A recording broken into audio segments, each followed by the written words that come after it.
yathi inkulumo ayisho into performa ngengubo yesonto kwathiwa akudlalwa ngengubo yesonto.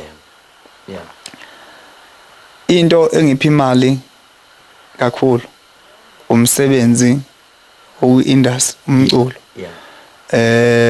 Ukubhukha ama-bookings yona engiwabone ukuthi imali ifaka iviki neviki. Umsebenzi ngicela ungizwile. Enginethemba ukuthi ngawuphiwa idlozi la ekhaya noNkulunkulu. Esimkhonzayo uNyazi. uShembe. Ma ngiyoperforma ngisuke ngiyemsebenzini.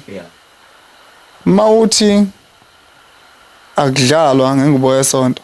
Ubani wathi kubantu mangigqoke uNazaretha ethi ubani wathi ngiyadlala manje stadium ngisuke ngisebenza mangilapha mina.